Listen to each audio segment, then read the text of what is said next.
Once upon a time, in a small town where the sun rose bright over red clay rooftops and the rivers flowed sweet, there lived a man named Alexander, but he was popularly called Mr. Alu by most of the people. The town's narrow paths were lined with low, mud brick houses, each painted in faded colors that once shone like festival banners. Mr. Alu was poor, so poor that his pockets were as empty as a dried up well, while other men wore crisp, embroidered tunics and spoke big words learned from books. Mr. Alu had no fancy words to share. You see, Mr. Alu couldn't read or write.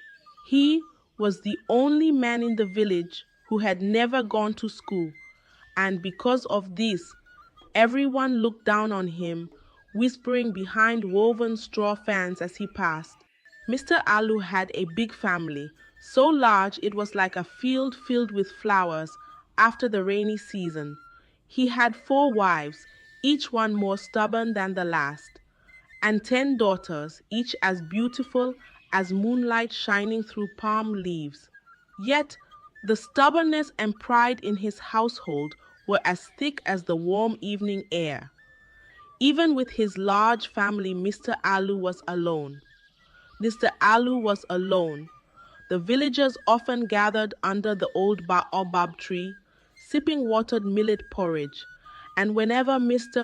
Alu would walk by, they'd nudge each other and say, "Look at Mr. Alu. The man doesn't even know his letters." He never answered back. He just kept his head down, focusing on the dusty ground beneath his calloused feet. His heart felt heavy, like a stone at the bottom of the village well, and as he walked, he could feel their laughter trailing behind him like restless shadows in the afternoon sun. But what no one in the village knew was that Mr. Alu was keeping a big secret. He was, in fact, a billionaire, the richest man in the village, though he owned no fine robes or fancy trinkets. He kept it from everyone because there was more to his wealth than even his wives or daughters knew. You see, Mr. Alu's story was just getting started, and soon you'd realize why you shouldn't judge a book by its cover. A poor man today might be your helper tomorrow, and life in their quiet town had a way of revealing truths when no one expected it. When Mr. Alu reached his 55th year, trouble knocked on his door, and he fell very, very ill. One day he woke up and found his hands as heavy as stones used to grind grain, his legs as stiff as dry branches stacked for firewood. He tried to lift them, but they wouldn't budge. It was as if his own body had turned against him. Seeing their father struggle, Mr. Alu's family hurried to find healers. They traveled to neighboring huts and distant compounds, carrying him like a sack of millet. At each healer's home, the air smelled of crushed leaves and bitter roots. Herbs were rubbed on his skin. Words were whispered over bowls of steaming brews, and he was given roots so bitter they made his lips curl. Yet, nothing worked. Not a drop of improvement. Mr. Alu's sickness only grew, spreading through him like dark clouds before the first crack of thunder. As the days turned to weeks, his family grew weary. They spent all the money they had saved from their market sales, and still Mr. Alu lay weaker than before. His hands wouldn't move. His legs lay still. The sickness held him like a fish trapped in a woven net, and his family's patience thinned as quickly as the last drops of rain in dry season. As Mr. Alu lay helpless on a simple mat woven from river reeds, his family slowly turned their backs on him, one by one, like leaves falling from a tree in Harmattan winds. His wives looked at him with eyes full of regret, muttering in corners of the courtyard, "What a mistake we made marrying this useless man. We deserve better." Even his daughters, as lovely as stars scattered across a clear night sky, had no respect for him. They took pride in their fine beaded necklaces and delicate ankle bracelets that jingled when they walked. Each believed herself destined to marry a wealthy suitor who would shower her with gifts. When Mr. Alu tried to speak, to tell them right from wrong, they would roll their eyes and laugh. "Why should we listen to you?" they sneered. "You're nothing but an illiterate old man. Go to school first before you tell us what to do." Their words stung Mr. Alu's heart like thorns hidden in a rose bush. He could do nothing but lie there, the faint smell of dust and sweat around him, watching his own family drift further away. And so Mr. Alu lay silent, his heart as heavy as a grinding stone. The illness turned from bad to worse, swallowing him up like a sudden storm at the edge of the rainy season. He could not control his own body, wetting himself, soiling his clothes of plain cotton. His daughters only laughed, wrinkling their noses as if he were a stray animal, mocking him in his misery. They did not lift a finger to help. No bowl of warm soup, no cup of cool water. They left him lying there, surrounded by stale odors, as if he were nothing more than a rag tossed in a corner. Only the kind neighbors took pity on him. Each day, a young boy or an old woman would bring a small bowl of simple porridge or boiled yam to leave beside him. They did not linger long. Life was busy with fields to tend and water to fetch. Yet they showed kindness, a gentle light in Mr. Alu's darkness, something his own family could not offer. As if that were not enough, his daughters now brought strange men home, filling the evening air with loud laughter and the clink of half-empty cups. They danced, swayed in colorful wraps beneath the oil lamps, and ignored their sick father lying only a few steps away. He was as invisible to them as a broken basket shoved behind the granary. One bright afternoon, when the sun made the dust on the roads shimmer like gold flakes, Mr. Alu's eldest daughter came home with a tall, rich man by her side. His name was Karim, and he wore robes dyed a deep indigo, with patterns stitched along the cuffs. He stepped into the main room and saw Mr. Alu lying weak and frail on a mat.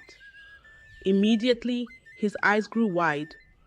Without a second thought, he dropped to his knees, bowing so low his forehead nearly touched the clay floor. "Ah, Baba," he greeted, his voice respectful. "It is an honor to be in your presence." Mr. Alu's daughters gasped, nearly dropping their bracelets. They had never seen anyone show their father such respect, especially not a rich man like Karim. They looked at one another, their bangles clinking softly, hearts pounding. Had they misjudged their own father? As Karim rose, he noticed the stunned looks on their faces. The daughters stood like carved wooden statues, their mouths half open.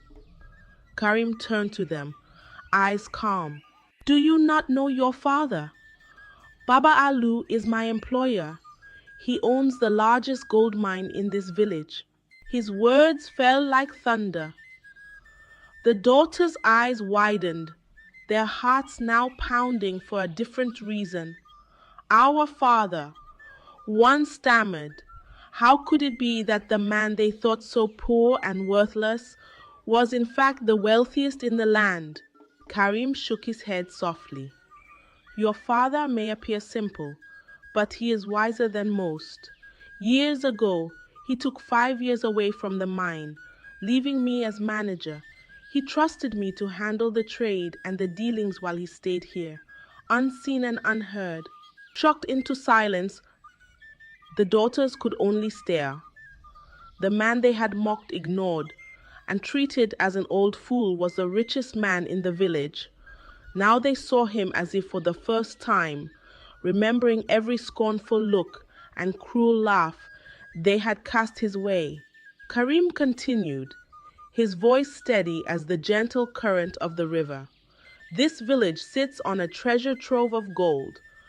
Many have grown wealthy, but the largest, richest mine belongs to your father, Baba Alu. He kept it a secret to protect you. He knew wealth could attract danger, so he lived simply, ensuring no one would harm his family for riches. The daughters' faces grew pale. They realized the depth of their mistake. Karim looked upon them sadly. Your father had a plan. He wanted to see who would stand by him if he had nothing. He pretended to be sick. He hoped his family would show love and care. But instead you all turned away, leaving him alone. The room fell silent, regret hanging in the air like smoke from a dying fire. His wives had left him, and his daughters had mocked him. Not one had shown true love. Their cruelty echoed in their memories, burning like hot embers. News of Mr. Alu's wealth spread through the village like a sudden gust of wind, rustling every leaf. Those who had once laughed at him, fellows who had once laughed at him, fell silent, their shame heavy. The daughters felt their hearts sink like stones dropped into deep water. The wives bit their lips, recalling their harsh words. They realized they had given up what could have been a life of comfort and joy because they believed Mr. Alu was worthless. But now the truth shone brighter than the midday sun. Mr. Alu knew who had cared for him without expecting anything in return. Instead of giving his wealth to the family who abandoned him, he honored those who had shown kindness, the neighbors who brought him a simple meal, the children who sometimes sang outside his door. One by one, Mr. Alu thanked them. He gave sacks of rice and yams, coins that caught the light like tiny mirrors, clothes dyed in bright colors, and even small lumps of gold. Those who had blessed him with kindness were now blessed him with kindness, were now blessed in return. The village's dry fields of human compassion blossomed with gratitude and joy. In his final gathering with the villagers, Mr. Alu stood under the gentle shade of the baobab tree. He spoke quietly, his voice as soft as a morning breeze. "Dear friends," he said, "though I pretended to be ill at first, fate has made it real. I have only 6 months left." A hush fell, and his daughters began to weep, tears rolling over faces once hardened with pride. They knelt, their colorful skirts pooling on the dusty ground. "Father, please forgive us," they cried. "We were blind. We did not see your kindness." Mr. Alu's eyes, once filled with sorrow, now shone with understanding. "My daughters," he said softly, "I have seen your hearts. My love remains, but trust must be earned and respect must be earned and respect must be given freely." With those words, he turned to those who had stood by him without knowing his wealth, and so, surrounded by true kindness rather than empty flattery, Mr. Alu spent his last days in peace. When he passed, the villagers remembered him not as a poor, uneducated man, but as a wise, generous soul who taught them that kindness and respect are treasures worth more than gold. His story remained in their hearts like a guiding star, reminding them always to honor those who stand by them when life's shadows grow long. I hope this story has reminded you that true wealth lies in kindness, compassion, and understanding. May it inspire you to look beyond what meets the eye and cherish those who stand by you in times of need. If you found value in this tale, please consider sharing it with those you love and don't forget to subscribe to the channel for more heartwarming stories. Together, let's continue to learn, grow, and keep our hearts open. Thank you for watching, and I look forward to sharing more meaningful stories with you soon.